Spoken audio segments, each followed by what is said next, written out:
ਇਬਰਾਨੀਆਂ 12 ਅਧਿਆਏ ਅਤੇ ਉਹਦੀ 14 ਆਇਤ ਦੇ ਵਿੱਚ ਲਿਖਿਆ, ਸਭਨਾਂ ਨਾਲ ਮੇਲ ਰੱਖਣ ਦਾ ਪਿੱਛਾ ਕਰੋ ਅਤੇ ਪਵਿੱਤਰਤਾਈ ਦਾ, ਜਿਹਦੇ ਬਿਨਾ ਕੋਈ ਪ੍ਰਭੂ ਨੂੰ ਨਾ ਵੇਖੇਗਾ। ਸਭਨਾਂ ਦੇ ਨਾਲ ਮੇਲ ਵੀ ਰੱਖਣਾ ਆ ਤੇ ਕੀ ਕਰਨਾ ਆ, ਤੇ ਪਵਿੱਤਰਤਾਈ ਦੇ ਵਿੱਚ ਵੀ ਕੀ ਆ, ਰਹਿਣਾ ਹੈ। ਕਿਉਂ? ਕਿਉਂਕਿ ਪਵਿੱਤਰਤਾਈ ਤੋਂ ਬਿਨਾ ਕੋਈ ਵੀ ਪ੍ਰਭੂ ਨੂੰ ਨਹੀਂ ਦੇਖ ਸਕਦਾ, ਇਹ ਦੇਖ ਨਹੀਂ ਸਕਦਾ। ਤਾਂ ਹੀ ਤਾਂ ਲਿਖਿਆ ਹੈਗਾ ਆ, ਪਵਿੱਤਰਤਾਈ ਦਾ ਜਿਹਦੇ ਬਿਨਾ ਕੋਈ ਪ੍ਰਭੂ ਨੂੰ ਨਾ ਵੇਖੇਗਾ। ਸੋ ਪਵਿੱਤਰ ਹੋਣਾ ਕੀ ਆ, ਬਹੁਤ ਜ਼ਰੂਰੀ ਆ। ਅਫਸੀਆਂ ਉਹਦਾ 4 ਅਧਿਆਏ ਤੇ ਉਹਦੀ 17 ਤੋਂ 18 ਆਇਤ, 17 ਆਇਤ ਤੋਂ ਪੜਾਂਗੇ। ਉਪਰੰਤ ਮੈਂ ਇਹ ਆਖਦਾ ਹਾਂ ਅਤੇ ਪ੍ਰਭੂ ਵਿੱਚ ਗਵਾਹ ਹੋ ਕੇ ਤਕੀਦ ਕਰਦਾ ਹਾਂ, ਜੋ ਤੁਸੀਂ ਅਗਾਂਹ ਨੂੰ ਅਜਿਹੀ ਚਾਲ ਨਾ ਚੱਲੋ ਜਿਵੇਂ ਪਰਾਈਆਂ ਕੌਮਾਂ ਵੀ ਆਪਣੀ ਬੁੱਧ ਦੇ ਬਿਰਥਪੁਣੇ ਨਾਲ ਚੱਲਦੀਆਂ ਹਨ। 18ਵੀਂ ਆਇਤ, ਉਹਨਾਂ ਦੀ ਬੁੱਧ ਹਨੇਰੀ ਹੋਈ ਹੈ ਅਤੇ ਉਸ ਅਗਿਆਨ ਦੇ ਕਾਰਨ ਜੋ ਉਹਨਾਂ ਵਿੱਚ ਹੈ ਅਤੇ ਆਪਣੇ ਮਨ ਦੀ ਕਠੋਰਤਾ ਦੇ ਕਾਰਨ ਉਹ ਪਰਮੇਸ਼ਵਰ ਦੇ ਜੀਵਨ ਤੋਂ ਅੱਡ ਹੋਏ ਹਨ। ਪਰਮੇਸ਼ਵਰ ਦੇ ਕੀ ਆ, ਜੀਵਨ ਤੋਂ ਕੀ ਹੋ ਗਿਆ, ਅੱਡ ਹੋ ਗਏ। ਸੋ ਇੱਥੇ ਪਲੂਸਿਆ ਜੋ ਅਫਸੀਆਂ ਨੂੰ ਕੀ ਆ, ਇਹ ਚਿੱਠੀ ਕੀ ਆ ਲਿਖਦਾ ਹੈਗਾ। ਸੋ ਅਫਸੀਆਂ ਦੀ ਜਿਹੜੀ ਕਿਤਾਬ ਹੈ, ਕਿਹਨੂੰ ਲਿਖੀ ਗਈ ਆ, ਇਹ ਅਫਸੀਆਂ ਦੀ ਕਲੀਸਿਆ ਨੂੰ ਲਿਖੀ ਗਈ। ਸੋ ਇੱਥੇ ਕਾਫੀ ਲੋਕ ਸੀਗੇ ਜਿਹੜੇ ਕੀ ਆ, ਪ੍ਰਭੂ ਦੇ ਕੋਲ ਆਏ ਸੀਗੇ, ਪਰ ਇਹ ਜਿਹੜੇ ਲੋਕ ਸੀਗੇ ਇਹ ਯਹੂਦੀ ਨਹੀਂ ਸੀਗੇ, ਇਹ ਪਰਾਈਆਂ ਕੌਮਾਂ ਤੋਂ ਆਏ ਸੀ, ਜਿਸ ਤਰ੍ਹਾਂ ਅਸੀਂ ਆਏ ਹੈਗੇ। ਜਦੋਂ ਅਸੀਂ ਮਸੀਹ ਦੇ ਕੋਲ ਆਏ ਆ, ਪਰ ਸਾਡੇ ਕਈ ਪਹਿਲੇ ਵੀ ਰੀਤੀ ਰਿਵਾਜ ਸੀਗੇ, ਕਈ ਕੰਮ ਸੀਗੇ ਜਿਹੜੇ ਅਸੀਂ ਪਹਿਲਾਂ ਆਪਣੇ ਤਰੀਕੇ ਨਾਲ ਕਰਦੇ ਸੀਗੇ, ਪਰ ਜਦੋਂ ਅਸੀਂ ਪ੍ਰਭੂ ਕੋਲ ਆ ਜੰਨੇ ਆ, ਉਹ ਸਾਨੂੰ ਕਰਨੇ ਯੋਗ ਨਹੀਂ ਹੈ। ਜਿਹਨੂੰ ਆਪਾਂ ਪੁਰਾਣੀ ਇਨਸਾਨੀਅਤ ਵੀ ਕਹਿ ਸਕਦੇ ਹਾਂ, ਪੁਰਾਣਾ ਆਦਮੀ ਜਾਂ ਪੁਰਾਣੀ ਜ਼ਿੰਦਗੀ ਜਿਹੜੀ ਹੈਗੀ ਆ, ਅਸੀਂ ਉਸ ਨੂੰ ਇਸ ਤਰ੍ਹਾਂ ਐਕਸਪਲੇਨ ਕਰ ਸਕਦੇ ਹੈਗੇ ਆ। ਸੋ ਪੌਲੁਸ ਕਹਿੰਦਾ ਆ, ਉਪਰੰਤ ਮੈਂ ਇਹ ਆਖਦਾ ਹਾਂ ਅਤੇ ਪ੍ਰਭੂ ਵਿੱਚ ਗਵਾਹ ਹੋ ਕੇ ਤਕੀਦ ਕਰਦਾ ਹਾਂ, ਜੋ ਤੁਸੀਂ ਅਗਾਹਾਂ ਨੂੰ ਅਜਿਹੀ ਚਾਲ ਨਾ ਚੱਲੋ ਜਿਵੇਂ ਪਰਾਈਆਂ ਕੌਮਾਂ ਵੀ ਆਪਣੀ ਬੁੱਧ ਦੇ ਬਿਰਥਾਪੁਣੇ ਨਾਲ ਚੱਲਦੀਆਂ ਹਨ। ਜਿੱਦਾਂ ਪਰਾਈਆਂ ਕੌਮਾਂ ਚੱਲਦੀਆਂ ਆ ਬਈ, ਕਿਉਂਕਿ ਤੁਸੀਂ ਪਰਾਈਆਂ ਕੌਮਾਂ ਦੇ ਵਿੱਚੋਂ ਆਏ ਆ, ਪਰ ਜਿਹੜੇ ਕੰਮ ਉੱਥੇ ਹੁੰਦੇ ਸੀਗੇ ਉਹ ਤੁਸੀਂ ਹੁਣ ਕੀ ਆ, ਨਹੀਂ ਕਰਨੇ ਹੈਗੇ। ਉਹਨਾਂ ਦੀ ਬੁੱਧ ਹਨੇਰੀ ਹੋਈ ਹੈ, ਵੇ ਉਹਨਾਂ ਦੀ ਜਿਹੜੀ ਆ ਅਕਲ ਆ, ਉਹਦੇ ਉੱਤੇ ਕੀ ਪੈ ਗਿਆ ਆ, ਹਨੇਰਾ ਪਿਆ ਹੋਇਆ ਹੈ, ਹਨੇਰੀ ਹੋਈ ਆ। ਅਤੇ ਉਸ ਅਗਿਆਨ ਦੇ ਕਾਰਨ ਜੋ ਉਹਨਾਂ ਵਿੱਚ ਹੈ ਅਤੇ ਆਪਣੇ ਮਨ ਦੀ ਕਠੋਰਤਾ ਦੇ ਕਾਰਨ ਉਹ ਪਰਮੇਸ਼ਵਰ ਦੇ ਜੀਵਨ ਤੋਂ ਅੱਡ ਹੋਏ ਹਨ। ਕਿਉਂਕਿ ਜਿਹੜਾ ਉਹਨਾਂ ਨੂੰ ਸੱਚਾਈ ਦਾ ਗਿਆਨ ਨਹੀਂ ਹੈਗਾ, ਇਸੇ ਕਾਰਨ ਉਹ ਪਰਮੇਸ਼ਵਰ ਦਾ ਜੋ ਜ਼ਿੰਦਗੀ ਆ, ਪਰਮੇਸ਼ਵਰ ਦਾ ਜੋ ਜੀਵਨ ਆ, ਉਸ ਤੋਂ ਕੀ ਆ, ਉਹ ਵੱਖਰੇ ਹੋ ਗਏ ਹੈਗੇ ਆ। ਕਿਉਂ ਵੱਖਰੇ ਹੋ ਗਏ ਆ? ਉਹਨਾਂ ਦੇ ਮਨ ਦੀ ਕਠੋਰਤਾ ਦੇ ਕਾਰਨ। ਸੋ ਜਿਹੜੇ ਅਫਸੀਆਂ ਦੀ ਕਲੀਸਿਆ ਦੇ ਸੀਗੇ, ਪਹਿਲਾਂ ਪਰਾਈ ਕੌਮਾਂ ਦੇ, ਪਰ ਉਹਨਾਂ ਨੂੰ ਹੁਣ ਮਸੀਹ ਦੇ ਕੋਲ ਆ ਕੇ ਉਹਨਾਂ ਕੰਮਾਂ ਤੋਂ ਕੀ ਆ, ਬਚਣਾ ਹੈ। ਅਸੀਂ ਉਸ ਤਰ੍ਹਾਂ ਦੇ ਹੁਣ ਕੰਮ ਨਹੀਂ ਕਰ ਸਕਦੇ। ਸਾਨੂੰ ਉਹ ਪੁਰਾਣੀ ਜ਼ਿੰਦਗੀ ਕੀ ਆ, ਜੀਣੀ ਅਲਾਉਡ ਨਹੀਂ ਹੈਗੀ। ਹੁਣ ਅਸੀਂ ਨਵੇਂ ਇਨਸਾਨ ਕੀ ਆ, ਬਣ ਗਏ ਆ। ਬਾਈਬਲ ਦੇ ਵਿੱਚ ਕੀ ਲਿਖਿਆ, ਜਿਨ੍ਹਾਂ ਨੇ ਮਸੀਹ ਨੂੰ ਕਬੂਲ ਕੀਤਾ ਉਹ ਨਵੇਂ ਕੀ ਆ, ਇਨਸਾਨ, ਨਵੀਂ ਸ੍ਰਿਸ਼ਟੀ ਬਣ ਗਏ ਹੈਗੇ ਆ। ਤੁਸੀਂ ਨਵਾਂ ਜਨਮ ਕੀ ਆ, ਪਾ ਲਿਆ ਹੈਗਾ ਆ। ਸੋ ਜੇ ਤੁਸੀਂ ਨਵਾਂ ਜਨਮ ਪਾ ਲਿਆ ਤਾਂ ਉਸ ਨਵੇਂ ਜਨਮ ਦੇ ਮੁਤਾਬਕ ਅਸੀਂ ਚੱਲੀਏ ਵੀ। ਇਹ ਨਹੀਂ ਕਿ ਅਸੀਂ ਨਵਾਂ ਜਨਮ ਪਾ ਲਿਆ, ਪਰ ਜੋ ਅਸੀਂ ਚੱਲਣਾ ਆ ਉਹ ਅਸੀਂ ਪੁਰਾਣੀ ਜ਼ਿੰਦਗੀ ਦੇ ਮੁਤਾਬਕ ਕੀ ਆ, ਚੱਲ ਰਹੇ ਹੈਗੇ, ਜੋ ਮਸੀਹ ਦੇ ਆਉਣ ਤੋਂ ਕੀ ਆ, ਪਹਿਲਾਂ ਸੀਗੀ। ਜਿਸ ਤਰ੍ਹਾਂ ਸਾਡੀ ਬੁੱਧ ਪਰਮੇਸ਼ਵਰ ਨੇ ਨਵੀਂ ਕੀਤੀ ਆ, ਉਸ ਹਿਸਾਬ ਨਾਲ ਅਸੀਂ ਕੀ ਆ, ਚੱਲੀਏ। ਇਹ ਨਾ ਹੋਵੇ ਕਿ ਅਸੀਂ ਨਵਾਂ ਜਨਮ ਪਾ ਲਿਆ ਪਰ ਬੁੱਧ ਦੇ ਉੱਤੇ ਹਜੇ ਵੀ ਹਨੇਰਾ ਪਿਆ। ਅਫਸੀਆਂ ਉਹਦਾ 2 ਅਧਿਆਏ ਉਹਦੀ 1 ਤੋਂ 2 ਆਇਤ 'ਚ ਲਿਖਿਆ ਆ। ਇੱਥੇ ਵੀ ਪੌਲੁਸ ਅਫਸੀਆਂ ਨੂੰ ਲਿਖ ਰਿਹਾ, ਉਹਨੇ ਤੁਹਾਨੂੰ ਵੀ ਜਾਂ ਤੁਸੀਂ ਆਪਣੇ ਅਪਰਾਧਾਂ ਅਤੇ ਪਾਪਾਂ ਦੇ ਕਾਰਨ ਮੁਰਦੇ ਸੌਂ ਜਵਾ ਲਿਆ। ਸੋ ਪੌਲੁਸ ਕਹਿ ਰਿਹਾ ਆ ਵੀ ਜਦੋਂ ਤੁਸੀਂ ਆਪਣੇ ਅਪਰਾਧਾਂ ਦੇ ਕਾਰਨ, ਆਪਣੇ ਗੁਨਾਹ ਦੇ ਕਾਰਨ ਕੀ ਸੀ, ਤੁਸੀਂ ਮੁਰਦੇ ਸੀਗੇ, ਪਰ ਤੁਹਾਨੂੰ ਕੀ ਆ, ਜਿਉਂਦੇ ਕਰ ਲਿਆ। ਕਿਹਨੇ ਜਿਉਂਦਾ ਕੀਤਾ? ਮਸੀਹ ਨੇ। ਮਸੀਹ ਨੇ, ਪੌਲੁਸ ਕਹਿੰਦਾ ਤੁਹਾਨੂੰ ਜਿਉਂਦੇ ਕਰ ਲਿਆ, ਜਿਨ੍ਹਾਂ ਦੇ ਵਿੱਚ ਤੁਸੀਂ ਇਸ ਸੰਸਾਰ ਦੇ ਵਿਹਾਰ ਅਨੁਸਾਰ ਹਵਾਈ ਇਖਤਿਆਰ ਦੇ ਸਰਦਾਰ ਦੇ, ਅਰਥਾਤ ਉਸ ਰੂਹ ਦੇ ਅਨੁਸਾਰ ਅੱਗੇ ਚੱਲਦੇ ਸਾਂ, ਜਿਹੜੀ ਹੁਣ ਅਣਆਗਿਆਕਾਰੀ ਦੇ ਪੁੱਤਰਾਂ ਵਿੱਚ ਅਸਰ ਕਰਦੀ ਹੈ। ਸੋ ਇੱਥੇ ਕੀ ਲਿਖਿਆ ਆ, ਇੱਕ ਨੋਟ ਕਰਨ ਵਾਲੀ ਗੱਲਾਂ, ਹਵਾਈ ਇਖਤਿਆਰ ਦੇ ਸਰਦਾਰ ਕਿਹਨੂੰ ਕਿਹਾ ਆ? ਇਹ ਸ਼ੈਤਾਨ ਨੂੰ ਕਿਹਾ ਹੈ। ਜਦੋਂ ਆਪਾਂ ਕਹਿੰਦੇ ਨਹੀਂ ਸਾਡੀ ਲੜਾਈ ਕਿਹਦੇ ਨਾਲ ਹੈਗੀ ਆ? ਸ਼ੈਤਾਨ ਦੇ ਨਾਲ ਹੈ, ਜਿਹੜਾ ਕਿੱਥੇ ਵੱਸਦਾ ਆ? ਅਸਮਾਨ ਦੇ ਵਿੱਚ। ਸੋ ਪੌਲੁਸ ਦੱਸ ਰਿਹਾ ਆ ਸ਼ੈਤਾਨ ਨੂੰ ਕਿਸੇ ਤਰ੍ਹਾਂ ਦਾ ਇਖਤਿਆਰ ਹੈਗਾ ਆ ਹਵਾ ਦੇ ਵਿੱਚ, ਠੀਕ ਆ। ਪਰ ਜਿਹੜੇ ਦੂਸਰੇ ਲੋਕ ਜਿਹੜੇ ਹੈਗੇ ਆ ਉਹ ਕੀ ਆ? ਉਹਦੀ ਰੂਹ ਦੇ ਮੁਤਾਬਕ ਚੱਲਦੇ ਹਨ, ਅਰਥਾਤ ਉਸ ਦੀ ਰੂਹ ਦੇ ਅਨੁਸਾਰ ਅੱਗੇ ਚੱਲਦੇ ਸਨ। ਸੋ ਕੀ ਆ, ਪਹਿਲਾਂ ਤੁਸੀਂ ਉਸ ਦੀ ਰੂਹ ਦੇ ਮੁਤਾਬਕ ਚੱਲਦੇ ਸੀ ਜਿਹੜੀ ਹੁਣ ਅਣਆਗਿਆਕਾਰੀ ਦੇ ਪੁੱਤਰਾਂ ਵਿੱਚ ਅਸਰ ਕਰਦੀ ਆ। ਵੀ ਤੁਸੀਂ ਪਹਿਲਾਂ ਉਹਦੇ ਵਾਂਗ ਚੱਲਦੇ ਸੀਗੇ, ਪਰ ਹੁਣ ਉਹਨਾਂ ਦੇ ਵਿੱਚ ਕੰਮ ਕਰ ਰਹੀ ਆ ਜਿਹੜੇ ਮਸੀਹ ਦੇ ਹੁਕਮਾਂ ਨੂੰ ਕੀ ਆ ਨਹੀਂ ਮੰਨਦੇ, ਜਿਹੜੇ ਕੀ ਆ ਪਰਾਈ ਕੌਮਾਂ ਦੇ ਆ। ਪਰ ਜੇਕਰ ਤੁਸੀਂ ਵੀ, ਇਹ ਮੈਂ ਆਪਣੇ ਵੱਲੋਂ ਕਹਾਂਗਾ, ਪਰ ਜੇਕਰ ਤੁਸੀਂ ਵੀ ਅਣਆਗਿਆਕਾਰੀ ਦੇ ਪੁੱਤਰਾਂ ਵਾਂਗ ਚੱਲਦੇ ਆ ਤਾਂ ਫਿਰ ਇਹ ਜੋ ਹਵਾਈ ਸਰਦਾਰ ਹੈਗਾ ਆ ਉਹਦਾ ਅਸਰ ਵੀ ਤੁਹਾਡੀ ਜ਼ਿੰਦਗੀ 'ਚ ਕੀ ਆ ਜਾਵੇਗਾ। ਕਿਉਂਕਿ ਜੇਕਰ ਆਪਣਾ ਚਾਲ ਢਾਲ ਕੇ ਠੀਕ ਨਹੀਂ ਹੈਗਾ, ਚਾਲ ਚੱਲਣ ਸਾਡਾ ਠੀਕ ਨਹੀਂ ਆ, ਤੇ ਸ਼ੈਤਾਨ ਨੂੰ ਕੀ ਹੈ ਇੱਕ ਰਾਸਤਾ ਮਿਲ ਜਾਂਦਾ ਆ ਤੁਹਾਡੀ ਜ਼ਿੰਦਗੀ ਦੇ ਵਿੱਚ ਕੀ ਆ ਕੰਮ ਕਰਨ ਦਾ। ਇਸੇ ਕਾਰਨ ਬਾਈਬਲ ਦੇ ਵਿੱਚ ਲਿਖਿਆ ਹੈਗਾ ਕਿ ਤੁਸੀਂ ਕੀ ਬਣੋ? ਪਵਿੱਤਰ ਬਣੋ, ਕਿਉਂਕਿ ਤੁਹਾਡੇ ਸੱਦਣ ਵਾਲਾ ਕੌਣ ਆ? ਪਵਿੱਤਰ ਆ। ਸੋ ਇਸ ਕਰਕੇ ਸਾਨੂੰ ਪਵਿੱਤਰ ਹੋਣ ਦੀ ਕੀ ਆ ਜ਼ਰੂਰਤ ਆ। ਸੋ ਜਦੋਂ ਅਸੀਂ ਪਵਿੱਤਰ ਬਣਦੇ ਆ, ਅਸੀਂ ਸ਼ੈਤਾਨ ਦੇ ਲਈ ਜਗ੍ਹਾ ਨਹੀਂ ਛੱਡਦੇ, ਕਿਉਂਕਿ ਪਵਿੱਤਰਤਾਈ ਤੋਂ ਸ਼ੈਤਾਨ ਨੂੰ ਕੀ ਆ? ਨਫ਼ਰਤ ਆ। ਹਾਲੇਲੂਇਆ। 11ਵੀਂ ਆਇਤ ਵੀ ਪੜਾਂਗੇ, ਅਫਸੀਆਂ ਦੂਜਾ ਅਧਿਆਇ ਉਹਦੀ 11ਵੀਂ ਤੇ 12ਵੀਂ ਆਇਤ। ਇਸ ਲਈ ਚੇਤੇ ਕਰੋ ਵੀ ਅੱਗੇ ਤੁਸੀਂ ਸਰੀਰ ਦੇ ਸਰਬੰਧ ਕਰਕੇ ਪਰਾਈਆਂ ਕੌਮਾਂ ਦੇ ਲੋਕ ਸਾਂ। ਤੁਸੀਂ ਸਰੀਰ ਕਰਕੇ ਅਸੀਂ ਕੌਣ ਸੀਗੇ? ਅਸੀਂ ਪਰਾਈਆਂ ਕੌਮ ਦੇ ਲੋਕ ਸੀਗੇ। ਤੁਸੀਂ ਵੀ ਪਰਾਈ ਕੌਮਾਂ ਚੋਂ ਆਏ ਆ, ਅਸੀਂ ਵੀ ਪਰਾਈ ਕੌਮਾਂ ਚੋਂ ਆਏ ਹੈਗੇ। ਪਰਾਈ ਕੌਮ ਉਹਨੂੰ ਕਿਹਾ ਗਿਆ ਆ ਜਿਹੜੇ ਕੀ ਆ ਯਹੂਦੀ ਨਹੀਂ ਸੀ, ਠੀਕ ਹੈ ਜੀ। ਭਾਵੇਂ ਤੁਸੀਂ ਹੁਣ ਜਨਮ ਤੋਂ ਹੀ ਯਿਸੂ ਮਸੀਹ ਨੂੰ ਮੰਨ ਰਹੇ ਹੈਗੇ, ਫਿਰ ਵੀ ਤੁਸੀਂ ਕੀ ਆ? ਪਰਾਈ ਕੌਮਾਂ ਦੇ ਵਿੱਚੋਂ, ਕਿਉਂਕਿ ਤੁਸੀਂ ਕੀ ਆ? ਯਹੂਦੀ ਨਹੀਂ ਹੈਗੇ, ਠੀਕ ਹੈ ਜੀ। ਪਰਾਈ ਕੌਮਾਂ ਦੇ ਲੋਕ ਸਾਂ ਅਤੇ ਉਹਨਾਂ ਤੋਂ ਜਿਨ੍ਹਾਂ ਸੁਨਨਤ ਸਰੀਰ ਵਿੱਚ ਹੱਥਾਂ ਨਾਲ ਕੀਤੀ ਹੋਈ ਹੈ ਅਸੁੰਨਤੀ ਅਖਵਾਉਂਦੇ ਸਾਂ।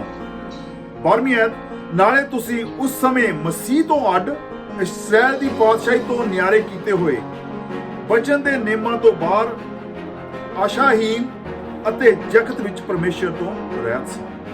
ਸੋ ਪੌਲੁਸ ਦੱਸ ਰਿਹਾ ਵੀ ਤੁਹਾਡੀ ਜ਼ਿੰਦਗੀ ਪਹਿਲਾਂ ਇਸ ਤਰ੍ਹਾਂ ਦੀ ਸੀਗੀ, ਤੁਸੀਂ ਅਸੁੰਨਤੀ ਸੀਗੇ, ਤੁਸੀਂ ਯਹੂਦੀ ਨਹੀਂ ਸੀਗੇ, ਤੁਸੀਂ ਸੱਦੀ ਹੋਈ ਕੌਮ ਕੀ ਆ ਨਹੀਂ ਸੀਗੇ, ਤੁਸੀਂ ਪਵਿੱਤਰ ਨਹੀਂ ਸੀਗੇ, ਪਰ ਹੁਣ ਤੁਸੀਂ ਮਸੀਹ ਦੇ ਕੋਲ ਕੀ ਆ ਗਏ।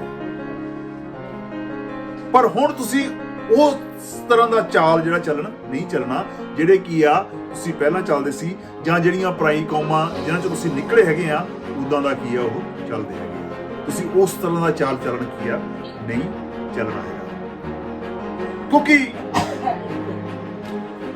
ਉਹ ਲੋਕ, ਉਹਨਾਂ ਦਾ ਮਨ ਕੀ ਹੋ ਗਿਆ ਆ? ਹਨੇਰਾ ਹੋ ਗਿਆ। ਬੁੱਧੀਹੀਨ ਮਨ ਉਹਨਾਂ ਦੇ ਕੀ ਆ? ਹਨੇਰੇ ਹੋ ਗਏ।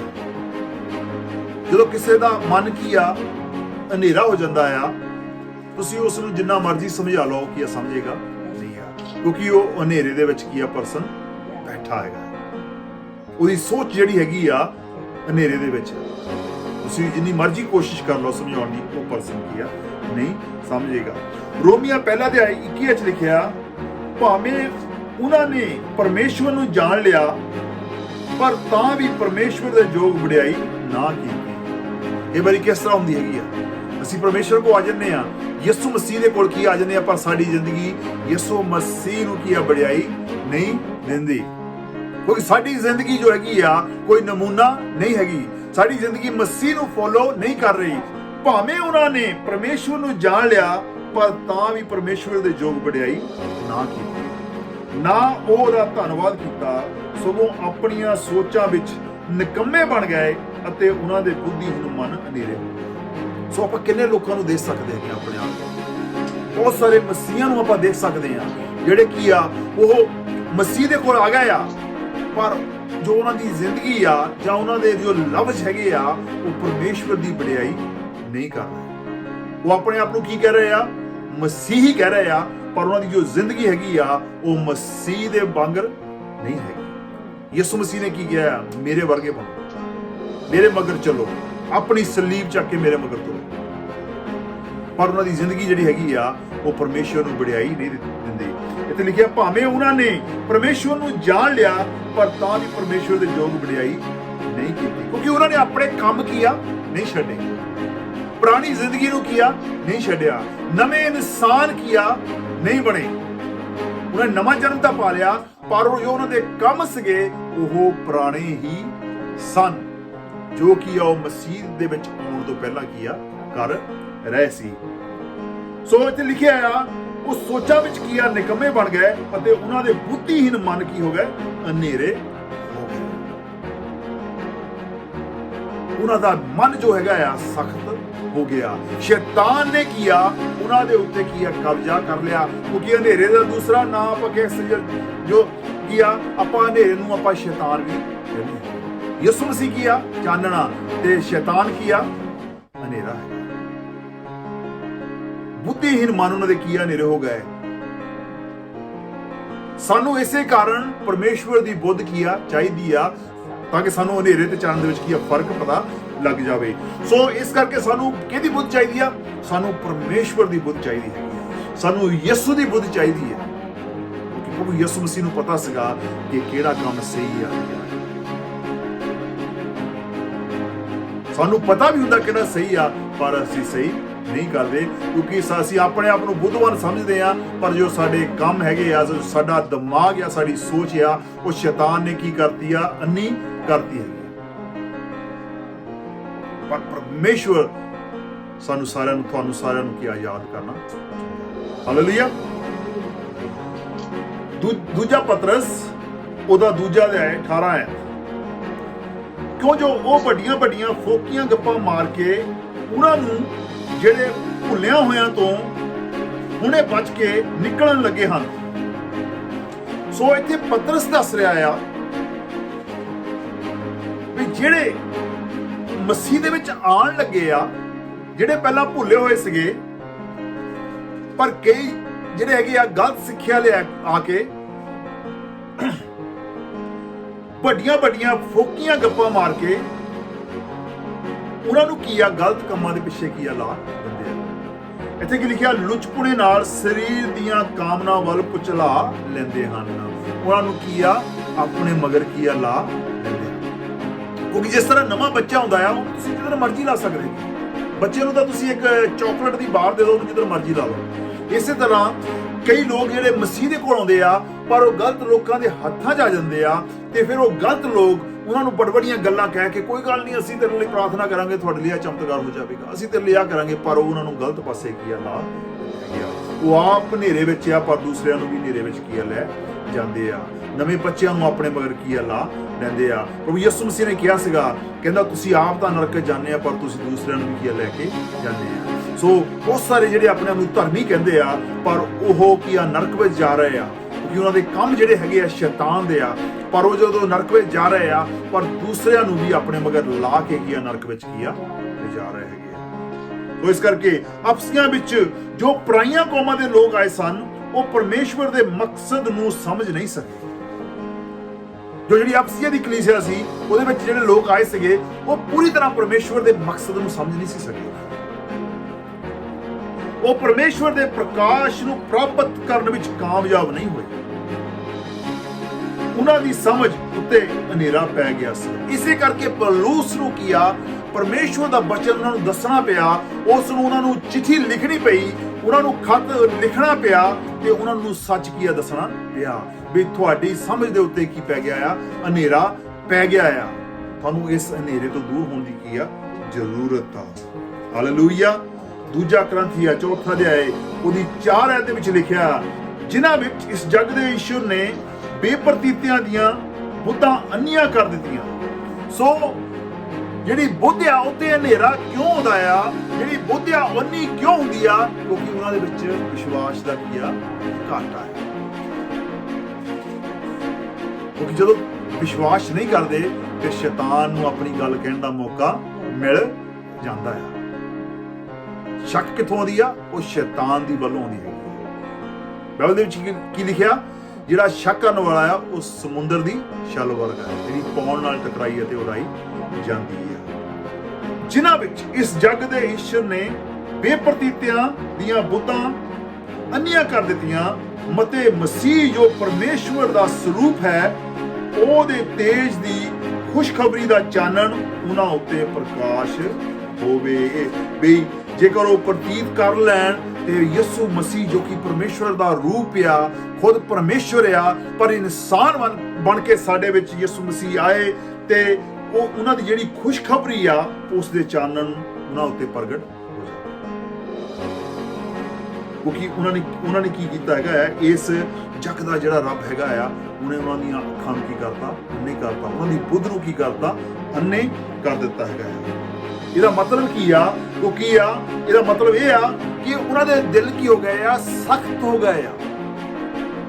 ਜਦੋਂ ਬੁੱਧ ਹਨੇਰੀ ਹੋ ਜਾਂਦੀ ਹੈਗੀ ਆ, ਉਹਨਾਂ ਦੇ ਦਿਲ ਸਖਤ ਹੋ ਜਾਂਦੇ ਆ। ਜਦੋਂ ਸਖਤ ਹੁੰਦੇ ਹੈਗੇ ਆ, ਤੁਸੀਂ ਜਿੰਨਾ ਮਰਜ਼ੀ ਪਰਮੇਸ਼ਰ ਦਾ ਬਚਨ ਸੁਣਾਉਣ ਦੀ ਕੋਸ਼ਿਸ਼ ਕਰੋ, ਉਹ ਸੁਣਨਗੇ ਨਹੀਂ।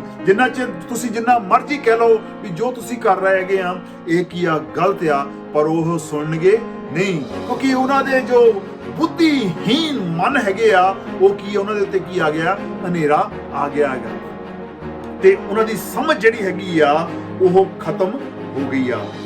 ਇਸ ਕਰਕੇ ਉਹਨਾਂ ਦੇ ਦਿਲ ਕੀ ਹੋ ਗਿਆ? ਸਖਤ। ਸੋ ਜਿਸ ਤਰ੍ਹਾਂ ਕਹਿੰਦੇ ਪੱਥਰ ਤੇ ਪਾਣੀ ਪਾਣ ਦੇ ਨਾਲ ਕੋਈ ਫਰਕ ਨਹੀਂ ਪੈਂਦਾ, ਇਸ ਤਰ੍ਹਾਂ ਦੀ ਉਹਨਾਂ ਦੀ ਜ਼ਿੰਦਗੀ ਕੀ ਆ? ਬਣ ਜਾਂਦੀ ਹੈਗੀ ਆ। ਪਹਿਲਾ ਪਤਰਸ ਉਹਦਾ ਪਹਿਲਾ ਅਧਿਆਇ ਉਹਦੀ 14 ਤੋਂ 15 ਹੈ। ਅਤੇ ਆਗਿਆਕਾਰ ਬੱਚਿਆਂ ਵਾਂਝੂ ਆਪਣੀ ਅਗਿਆਨਤਾ ਦੇ ਪਹਿਲੇ ਸਮੇਂ ਦੀਆਂ ਕਾਮਨਾ ਦੇ ਸਰੂਪ ਜਿਹੇ ਨਾ ਬਣੋ, ਸਗੋਂ ਜਿਵੇਂ ਤੁਹਾਡਾ ਸੱਦਣ ਵਾਲਾ ਪਵਿੱਤਰ ਹੈ, ਤੁਸੀਂ ਆਪ ਵੀ ਤਿਵੇਂ ਹੀ ਆਪਣੀ ਸਾਰੀ ਚਾਲ ਵਿੱਚ ਪਵਿੱਤਰ। ਸੋ ਅਤੇ ਆਗਿਆਕਾਰ ਬੱਚਿਆਂ ਵਾਂਝੂ ਅਸੀਂ ਕੀ ਆ? ਪਰਮੇਸ਼ਵਰ ਦੇ ਚਾਨਣ ਨੂੰ ਕੀ ਆ? ਜਾਣਨਾ ਹੈ। ਪਰ ਆਪਣੀ ਅਗਿਆਨਤਾ ਦੇ ਕਾਰਨ ਤੁਸੀਂ ਪਹਿਲੇ ਜਿਸ ਤਰ੍ਹਾਂ ਤੁਸੀਂ ਪਹਿਲੇ ਸੀਗੇ ਉਦਾਂ ਦੇ ਕੀ ਆ? ਨਹੀਂ ਬਣਨਾ। ਸੋ ਇਸ ਕਰਕੇ ਸਾਨੂੰ ਪਰਮੇਸ਼ਵਰ ਦੇ ਬਚਨ ਨੂੰ ਸਿੱਖਣ ਦੀ ਕੀ ਆ? ਜ਼ਰੂਰਤ ਹੈ। ਨਹੀਂ ਤਾਂ ਤੁਸੀਂ ਮਸੀਹ ਦੇ ਵਿੱਚ ਤਾਂ ਆ ਗਏ ਆ, ਪਰ ਤੁਹਾਡੀ ਜ਼ਿੰਦਗੀ ਦੇ ਫਲ ਕੋਈ ਵੀ ਨਹੀਂ ਹੈ। ਤੁਹਾਡੀ ਜ਼ਿੰਦਗੀ ਕੀ ਆ? ਪਵਿੱਤਰ ਨਹੀਂ ਹੈ। ਕਿਉਂਕਿ ਜਿਸ ਤਰ੍ਹਾਂ ਆਪਾਂ ਪਹਿਲਾਂ ਪੜਿਆ ਕਿ ਪਵਿੱਤਰਤਾ ਤੋਂ ਬਿਨਾ ਕੋਈ ਪਰਮੇਸ਼ਵਰ ਨੂੰ ਦੇਖ ਨਹੀਂ ਸਕਦਾ। ਕਿਉਂਕਿ ਪਰਮੇਸ਼ਵਰ ਕੀ ਆ? ਪਵਿੱਤਰ ਆ। ਸਗੋਂ ਜਿਵੇਂ ਤੁਹਾਡਾ ਸੱਦਣ ਵਾਲਾ ਪਵਿੱਤਰ ਹੈ, ਤੁਸੀਂ ਆਪ ਵੀ ਤਿਵੇਂ ਹੀ ਆਪਣੀ ਸਾਰੀ ਚਾਲ ਵਿੱਚ ਪਵਿੱਤਰ ਬਣੋ। ਜਿਸ ਤਰ੍ਹਾਂ ਤੁਸੀਂ ਜਾਂ ਮੈਂ ਆਪਣੀ ਐਗਜ਼ਾਮਪਲ ਲੈ ਲੈਣਾ, ਜਾਂ ਤੁਸੀਂ ਆਪਣਾ ਘਰ ਆ, ਉਸ ਤੇ ਬਹੁਤ ਸਾਰਾ ਪੈਸਾ ਖਰਚਿਆ। ਤੁਸੀਂ ਇੱਕ ਵੱਡਾ ਘਰ ਲਿਆ, ਪਰ ਤੁਸੀਂ ਉੱਤੇ ਜਦੋਂ ਬਹੁਤ ਸਾਰਾ ਪੈਸਾ ਖਰਚਿਆ, ਜਦੋਂ ਤੁਸੀਂ ਉੱਤੇ ਪੈਸਾ ਖਰਚਿਆ ਤਾਂ ਤੁਸੀਂ ਉਹਦੇ ਵਿੱਚ ਨਵਾਂ ਫਰਨੀਚਰ ਪਾਇਆ, ਨਵੀਆਂ ਚੀਜ਼ਾਂ ਲਾਈਆਂ, ਪੇਂਟ ਕੀਤਾ, ਪੇਪਰ ਲਾਏ। ਤੁਸੀਂ ਕੀ ਕਹ ਲਓ ਵੀ ਜਿੱਦਾਂ ਕਹਿੰਦੇ ਹੱਥ ਲਾਏ ਕਿ ਇਹ ਚੀਜ਼ਾਂ ਮੈਲੀਆਂ ਹੋਈਆਂ, ਬੇਨੀਆਂ ਸਾਫ਼ ਹੈ। ਉੱਥੇ ਕੋਈ ਬਾਹਰੋਂ ਗੰਦਾ, ਕੱਪੜੇ ਗੰਦੇ, ਮਿੱਟੀ ਨਾਲ ਭਰੇ ਹੋਏ, ਗਾਰਾ ਲੱਗਾ ਹੋਇਆ, ਤੇ ਉਹ ਤੁਹਾਡੇ ਘਰ ਦੇ ਅੰਦਰ ਕਿ ਤੁਸੀਂ ਆਣ ਦੋਗੇ? ਜਾਂ ਪਹਿਲਾਂ ਕੀ ਆ? ਨਾ। ਇਸੇ ਤਰ੍ਹਾਂ ਤੁਸੀਂ ਮਸੀਹ ਕੋਲ ਆ ਗਏ ਆ ਤੇ ਤੁਸੀਂ ਸਵਰਗ ਦੇ ਵਿੱਚ ਜਾਣਾ ਚਾਹੁੰਦੇ। ਇਹਨਾਂ ਦਾ ਪਤਾ ਹੈਗਾ ਵੀ ਯਿਸੂ ਮਸੀਹ ਨੂੰ ਕਬੂਲ ਕਰਨ ਤੋਂ ਬਾਅਦ ਅਸੀਂ ਕਿੱਥੇ ਜਾਣਾ? ਸਵਰਗ ਦਾ ਰਸਤਾ ਸਾਡੇ ਲਈ ਕੀ ਆ? ਖੁੱਲ ਗਿਆ। ਜੇਕਰ ਤੁਸੀਂ ਆਪਣੇ ਘਰ ਦੇ ਵਿੱਚ ਕੀ ਆ? ਕਿਸੇ ਨੂੰ ਗੰਦੇ ਇਨਸਾਨ ਨੂੰ, ਜਿਹਦੇ ਕੱਪੜੇ ਗੰਦੇ ਆ, ਜਿਹੜਾ ਲਿਬੜਿਆ ਹੋਇਆ ਆ, ਡਸਟ ਆ, ਹੱਥ ਪੈਰ ਗਾਰੇ ਨਾਲ ਲਿਬੜੇ ਹੋਏ ਆ, ਪੈਰ ਗਾਰੇ ਨਾਲ ਲਿਬੜੇ ਹੋਏ ਆ, ਤੁਸੀਂ ਉਸ ਨੂੰ ਆਪਣੇ ਘਰ ਦੇ ਵਿੱਚ ਆਣ ਦਿੰਦੇ, ਤਾਂ ਫਿਰ ਪਰਮੇਸ਼ਰ ਤੁਹਾਨੂੰ ਸਵਰਗ ਦੇ ਵਿੱਚ ਕਿਸ ਤਰ੍ਹਾਂ ਜਾਣ? ਉਹ ਤੁਹਾਡੀ ਜ਼ਿੰਦਗੀ ਦੇ ਵਿੱਚ ਗੰਦਮੰਦ ਆ, ਤੁਹਾਡੀ ਜ਼ਿੰਦਗੀ ਗੰਦ ਦੇ ਨਾਲ ਕੀ ਆ? ਭਰੀ ਹੋਈ ਆ। ਤੁਸੀਂ ਪਵਿੱਤਰ ਜ਼ਿੰਦਗੀ ਨਹੀਂ ਰਹਿ ਰਹੇ। ਤੁਸੀਂ ਜ਼ਿੰਦਗੀ ਤੁਹਾਡੀ ਕੀ ਆ? ਪਾਪ ਦੇ ਵਿੱਚ ਆ। ਪਰ ਜਿਸ ਤਰ੍ਹਾਂ ਆਪਾਂ ਕਹਿ ਦਿੰਦੇ ਆ ਯਿਸੂ ਮਸੀਹ ਨੇ ਸਾਡੇ ਲਈ ਸਰੀਰ ਤੇ ਜਾਨ ਦਿੱਤੀ, ਇਸ ਕਰਕੇ ਅਸੀਂ ਕੀ ਆ? ਪਵਿੱਤਰ ਆ। ਹਾਂ, ਇਹ ਸੱਚ ਆ ਪਰ ਪ੍ਰਭੂ ਯਿਸੂ ਮਸੀਹ ਨੇ ਕੀ ਕਿਹਾ ਸੀਗਾ, ਜਿਹੜੀ ਟਾਹਣੀ ਮੇਰੇ ਵਿੱਚ ਰਹਿੰਦੀ ਹੈਗੀ ਆ ਉਹ ਫਲਦਾਰ ਵੀ ਹੋਣੀ ਚਾਹੀਦੀ ਹੈ। ਜਿਹੜੀ ਫਲ ਨਹੀਂ ਦਿੰਦੀ ਤੇ ਮੇਰਾ ਪਿਤਾ ਜਿਹੜਾ ਬਾਗਵਾਨ ਆ ਉਹਨੂੰ ਕੀ ਕੱਟ। ਫਿਰ ਕੀ ਹੋਵੇਗਾ, ਪਰਮੇਸ਼ਵਰ ਉਸ ਨੂੰ ਯਿਸੂ ਮਸੀਹ ਦੇ ਨਾਲੋਂ ਕੀ ਕੱਟ ਦੇਵੇਗਾ ਜੇ ਤੁਸੀਂ ਫਲਦਾਰ ਨਹੀਂ ਹੈਗੇ। ਪਰ ਹੋਣਾ ਕੀ ਆ, ਕਿਉਂਕਿ ਉਹ ਮਸੀਹ ਦੇ ਵਿੱਚ ਆ, ਪਰ ਕਈਆਂ ਨੇ ਕਹਿਣਾ ਪ੍ਰਭੂ ਜੀ ਅਸੀਂ ਤੇਰੇ ਨਾਮ ਦੇ ਵਿੱਚ ਆ ਕੰਮ ਕੀਤੇ, ਪ੍ਰਭੂ ਜੀ ਅਸੀਂ ਤੇਰੇ ਨਾਮ ਦੇ ਵਿੱਚ ਆ ਕੰਮ ਕੀਤੇ। ਪਰ ਯਿਸੂ ਮਸੀਹ ਨੇ ਕੀ ਕਹਿਣਾ, ਮੇਰੇ ਤੋਂ ਪਰੇ ਹੋ ਜਾਓ ਕਿਉਂਕਿ ਮੈਂ ਤੁਹਾਨੂੰ ਕੀ ਆ ਨਹੀਂ ਜਾਣਦਾ। ਇਸੇ ਕਰਕੇ ਹੋਣਾ ਹੈ। ਉਹਨਾਂ ਨੇ ਕਹਿਣਾ ਅਸੀਂ ਤਾਂ ਯਿਸੂ ਮਸੀਹ ਪ੍ਰਭੂ ਜੀ ਤੁਹਾਡੇ ਤੇ ਭਰੋਸਾ ਰੱਖਿਆ, ਅਸੀਂ ਤਾਂ ਤੋਬਾ ਕੀਤੀ ਆ, ਅਸੀਂ ਤੁਹਾਡੇ ਨਾਮ ਦੇ ਵਿੱਚ ਮਿਰਕਲ ਵੀ ਕੀਤੇ ਆ, ਚਮਤਕਾਰ ਵੀ ਕੀਤੇ ਆ, ਹੋਰ ਲੋਕ ਵੀ ਬਚਾਏ ਆ, ਮੁਰਦਿਆਂ ਨੂੰ ਵੀ ਜਿਉਂਦੇ ਕੀਤਾ ਆ, ਪਰ ਅਸੀਂ ਕੀ ਆ ਵਕਤ ਤੋਂ ਬਾਹਰ ਬੈਠੇ। ਯਿਸੂ ਮਸੀਹ ਨੇ ਕਹਿਣਾ ਮੈਂ ਤੁਹਾਨੂੰ ਕੀ ਆ ਨਹੀਂ ਜਾਣਦਾ। ਕਿਉਂਕਿ ਬਹੁਤ ਸਾਰੇ ਲੋਕਾਂ ਨੇ ਕੀ ਆ ਪ੍ਰਭੂ ਯਿਸੂ ਮਸੀਹ ਨੂੰ ਕਬੂਲ ਕਰ ਲਿਆ, ਬਾਈਬਲ ਨੂੰ ਚੱਕ ਲਿਆ, ਪਰ ਉਹਨਾਂ ਦੀ ਜ਼ਿੰਦਗੀ ਬਾਈਬਲ ਦੇ ਮੁਤਾਬਕ ਨਹੀਂ ਹੈਗੀ। ਇਸ ਬਾਈਬਲ ਨੂੰ ਕਿੱਥੇ ਆ, ਬੈਗ ਦੇ ਵਿੱਚ ਨਹੀਂ ਪਾਣਾ, ਇਸ ਬਾਈਬਲ ਨੂੰ ਕਿੱਥੇ ਪਾਣਾ, ਆਪਣੇ ਅੰਦਰ ਪਾਣਾ ਹੈ। ਹਾਲੇਲੂਇਆ। ਇਸ ਨੂੰ ਤੁਸੀਂ ਆਪਣੇ ਦਿਲ ਦੇ ਵਿੱਚ ਪਾਣਾ ਆ। ਇਹ ਨਹੀਂ ਕਿ ਹੱਥਾਂ ਦੇ ਵਿੱਚ ਬੈਗ ਦੇ ਵਿੱਚ ਪਾ ਕੇ ਤੇ ਅਸੀਂ ਲੋਕਾਂ ਨੂੰ ਦਿਖਾਉਂਦੇ ਫਿਰੀਏ ਕਿ ਅਸੀਂ ਕੀ ਹੈਗੇ ਆ, ਪਾਸਟਰ, ਅਸੀਂ ਬਿਸ਼ਪ ਹੈਗੇ ਆ, ਅਸੀਂ ਪੋਪ ਆ, ਅਸੀਂ ਆਹ ਆ, ਸਾਡੀ ਆਹ ਆ, ਅਸੀਂ ਪ੍ਰੋਫਟ ਆ ਜੀ, ਅਸੀਂ ਆਪਣੇ ਇਵੈਂਜਲਿਸਟ ਆ, ਅਸੀਂ ਪਾਸਟਰ ਆ, ਅਸੀਂ ਟੀਚਰ ਆ ਜੀ, ਅਸੀਂ ਬਾਈਬਲ ਨੂੰ ਸਿਖਾਉਣ ਵਾਲੇ ਹੈਗੇ ਆ। ਪਰ ਜੇਕਰ ਪਰਮੇਸ਼ਰ ਦਾ ਵਚਨ ਤੁਹਾਡੀ ਜ਼ਿੰਦਗੀ ਦੇ ਵਿੱਚ ਨਹੀਂ ਹੈਗਾ ਤੇ ਤੁਸੀਂ ਉਹਦੇ ਉੱਤੇ ਨਹੀਂ ਚੱਲ ਰਹੇ ਤੇ ਪਵਿੱਤਰਤਾ ਦੀ ਜ਼ਿੰਦਗੀ ਤੁਹਾਡੀ ਨਹੀਂ ਹੈਗੀ ਤੇ ਤੁਹਾਡੀ ਜਗ੍ਹਾ ਵੀ ਜਿਹੜੀ ਹੈਗੀ ਆ ਉਸੇ ਜਗ੍ਹਾ ਤੇ ਹੋਣੀ ਆ ਜਿਸ ਜਗ੍ਹਾ ਤੇ ਬਾਕੀ ਲੋਕ ਜਿਨ੍ਹਾਂ ਨੇ ਮਸੀਹ ਨੂੰ ਨਹੀਂ ਕਬੂਲ ਕੀਤਾ ਉਹ ਜਾ ਰਹੇ ਹੈਗੇ ਆ, ਜਿਨ੍ਹਾਂ ਨੇ ਯਿਸੂ ਮਸੀਹ ਦਾ ਇਨਕਾਰ ਕੀਤਾ। ਤੇ ਤੁਸੀਂ ਵੀ ਉਹ ਲੋਕ ਜਿਹੜੇ ਪਵਿੱਤਰ ਜ਼ਿੰਦਗੀ ਨਹੀਂ ਬਿਤਾ ਰਹੇ ਉਹ ਵੀ ਉੱਥੇ ਹੀ ਆ। ਇਹ ਉਹਨਾਂ ਦੇ ਲਈ ਇੱਕ ਵੱਡਾ ਸ਼ੌਕ ਹੋਣਾ ਹੈਗਾ, ਇੱਕ ਹੈਰਾਨੀ ਕਰਨ ਵਾਲੀ ਗੱਲ ਹੋਣੀ ਆ ਵੀ ਅਸੀਂ ਯਿਸੂ ਮਸੀਹ ਨੂੰ ਕਬੂਲ ਕਰਕੇ ਵੀ ਨਰਕ ਦੇ ਵਿੱਚ ਕੀ ਜਾ ਰਹੇ। ਪਰ ਪ੍ਰਭੂ ਯਿਸੂ ਮਸੀਹ ਨੇ ਕਹਿਣਾ ਮੈਂ ਤੁਹਾਨੂੰ ਕੀ ਨਹੀਂ ਜਾਣਦਾ। ਇੱਥੇ ਲਿਖਿਆ ਜਿਵੇਂ ਤੁਹਾਡਾ ਸੱਦਣ ਵਾਲਾ ਪਵਿੱਤਰ ਆ, ਤੁਸੀਂ ਆਪ ਵੀ ਤਿਵੇਂ ਹੀ ਆਪਣੀ ਸਾਰੀ ਚਾਲ ਵਿੱਚ ਪਵਿੱਤਰ ਬਣੋ। ਚਾਲ ਦਾ ਮਤਲਬ ਕੀ ਆ, ਆਪਣੇ ਕੰਮਾਂ ਦੇ ਵਿੱਚ ਕੀ ਬਣੋ, ਪਵਿੱਤਰ। ਪਰਮੇਸ਼ਰ ਸਾਨੂੰ ਚਾਹੁੰਦਾ ਹੈ ਅਸੀਂ ਪਵਿੱਤਰ। ਯਿਸੂ ਮਸੀਹ ਨੇ ਆਪਣੇ ਖੂਨ ਦੇ ਨਾਲ ਸਾਨੂੰ ਪਵਿੱਤਰ ਕਰ ਦਿੱਤਾ। ਇਸ ਤਰ੍ਹਾਂ ਨਹੀਂ ਕਿ ਯਿਸੂ ਮਸੀਹ ਨੇ ਬਾਈਬਲ ਦੇ ਵਿੱਚ ਲਿਖਿਆ ਆ ਕਿ ਅਸੀਂ ਪਾਪ ਕਰਨ ਦੇ ਵਿੱਚ ਲੱਗੇ ਰਹੀਏ, ਕਿਰਪਾ ਵਾਲੀ ਆ। ਕਿਰਪਾ ਯਿਸੂ ਮਸੀਹ ਨੇ ਸਾਰੇ ਪਾਪ ਚੱਕ ਲਿਆ, ਹੁਣ ਅਸੀਂ ਪਾਪ ਚੱਕ ਲਿਆ ਤੇ ਹੁਣ ਅਸੀਂ ਕੀ ਆ ਪਾਪ ਦੇ ਕਰਨ ਦੇ ਵਿੱਚ ਕੀ ਆ ਲੱਗੇ ਰਹੀਏ। ਕੋਈ ਗੱਲ ਨਹੀਂ, ਯਿਸੂ ਮਸੀਹ ਨੇ ਸਲੀਬ ਤੇ ਜਾਣ ਦੇ, ਪਰ ਤੁਹਾਨੂੰ ਆਪ ਵੀ ਕੰਮ ਕਰਨੇ ਪੈਣੇ ਹੈਗੇ ਆ। ਤੁਹਾਡੀ ਆਪਣੀ ਜ਼ਿੰਦਗੀ ਜਿਹੜੀ ਹੈਗੀ ਆ, ਜੇਕਰ ਯਿਸੂ ਮਸੀਹ ਦੀ ਸਲੀਬ ਤੇ ਜਾਨ ਦੇਣ ਦੇ ਨਾਲ ਤੁਸੀਂ ਸਵਰਗ ਦੇ ਵਿੱਚ ਇਕੱਲੇ ਜਾ ਸਕਦੇ ਤਾਂ ਫਿਰ ਬਾਈਬਲ ਦੀ ਜ਼ਰੂਰਤ ਨਹੀਂ ਸੀਗੀ। ਜੋ ਇਹਦੇ ਵਿੱਚ ਲਿਖਿਆ ਆ ਸਾਨੂੰ ਉੱਤੇ ਚੱਲਣ ਦੀ ਜ਼ਰੂਰਤ ਨਹੀਂ ਸੀਗੀ ਵੀ ਯਿਸੂ ਮਸੀਹ ਦੇ ਅਸੀਂ ਵਿਸ਼ਵਾਸ ਕਰ ਲਿਆ, ਤੋਬਾ ਕਰ ਲਈ ਆ ਤੇ ਹੁਣ ਅਸੀਂ ਜੋ ਕੁਝ ਵੀ ਮਰਜ਼ੀ ਕਰੀਏ, ਕੋਈ ਗੱਲ ਨਹੀਂ, ਸਵਰਗ ਤਾਂ ਹੀ ਚਲੇ ਜਾਣਾ। ਪਰ ਅਸੀਂ ਕੀ ਆ, ਫਲਦਾਰ ਵੀ ਕੀ ਆ ਹੋਣਾ ਆ, ਪਵਿੱਤਰ ਬਣਨਾ ਆ, ਆਪਣੇ ਕੰਮਾਂ ਦੇ ਦੁਆਰਾ ਹੀ ਪਵਿੱਤਰ ਬਣਨਾ ਤੇ ਯਿਸੂ ਦੇ ਖੂਨ ਦੇ ਦੁਆਰਾ ਵੀ ਪਵਿੱਤਰ ਬਣਨਾ। Hallelujah, hallelujah. ਆਪਣੇ ਜੋ ਮਨ ਹੈਗੇ ਆ, ਆਪਣੀ ਸੋਚ ਆ, ਉਸ ਨੂੰ ਵੀ ਕੀ ਕਰਨਾ, ਪਵਿੱਤਰ ਕਰਨਾ ਆ। ਕਿਉਂਕਿ ਅਸੀਂ ਕਿਸ ਤਰ੍ਹਾਂ ਸੋਚਣਾ ਆ, ਜਿਸ ਤਰ੍ਹਾਂ ਪਰਮੇਸ਼ਰ ਦਾ ਬਚਨ ਸਾਨੂੰ ਕਹਿੰਦਾ ਸੋਚਣ ਦੇ ਲਈ। ਹਾਲੇਲੂਇਆ। ਹਰ ਤਰ੍ਹਾਂ ਦੇ ਗੰਦਮੰਦ ਨੂੰ ਕੀ ਆ ਅਸੀਂ ਆਪਣੀ ਸੋਚ ਦੇ ਵਿੱਚੋਂ, ਆਪਣੇ ਦਿਮਾਗ ਦੇ ਵਿੱਚੋਂ ਕੀ ਆ ਕੱਢਣਾ ਆ। ਹਾਲੇਲੂਇਆ। ਜਦੋਂ ਸ਼ੈਤਾਨ ਕੋਈ ਗੱਲ ਲੈ ਕੇ ਆਉਂਦਾ ਆ ਜਾਂ ਗਲਤ ਗੱਲ ਦਿਮਾਗ ਦੇ ਵਿੱਚ ਪਾਉਂਦਾ ਆ, ਗੰਦੀ ਗੱਲ ਦਿਮਾਗ ਦੇ ਵਿੱਚ ਪਾਉਂਦਾ ਆ, ਉਸ ਵੇਲੇ ਹੀ ਉਸ ਨੂੰ ਕੀ ਆ ਡਾਂਟਣਾ ਹੈਗਾ ਆ। ਉਸ ਨੂੰ ਕਹਿਣਾ ਸ਼ੈਤਾਨਾ, ਇਹ ਜੋ ਗੱਲ ਤੂੰ ਮੇਰੇ ਦਿਮਾਗ ਦੇ ਵਿੱਚ ਪਾਈ ਆ ਇਹ ਪਵਿੱਤਰ ਨਹੀਂ ਹੈਗੀ। ਜੇਕਰ ਇਹ ਪਵਿੱਤਰ ਨਹੀਂ ਹੈਗੀ, ਇਹ ਪਰਮੇਸ਼ਰ ਦੀ ਵੱਲੋਂ ਨਹੀਂ ਹੈਗੀ ਤੇ ਜੋ ਮੇਰਾ ਦਿਮਾਗ ਆ, ਜੋ ਮੇਰਾ ਮਨ ਆ, ਇਹ ਪਰਮੇਸ਼ਵਰ ਦਾ ਆ ਤੇ ਇਹਦੇ ਵਿੱਚ ਸਿਰਫ ਪਰਮੇਸ਼ਵਰ ਦੀਆਂ ਗੱਲਾਂ ਰਹਿ ਸਕਦੀਆਂ ਨੇ। ਹਾਲੇਲੂਇਆ।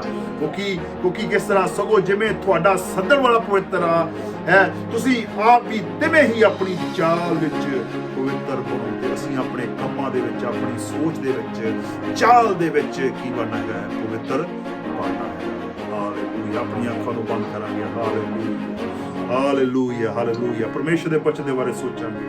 ਜੇਕਰ ਕੋਈ ਸਾਡੀ ਜ਼ਿੰਦਗੀ 'ਚ ਕਮੀ ਆ, ਕੋਈ ਵੀ ਪਰਫੈਕਟ ਨਹੀਂ ਹੈਗਾ, ਖੜੇ ਹੋਵਾਂਗੇ ਆਪਣੇ ਪੈਰਾਂ ਦੇ ਉੱਤੇ।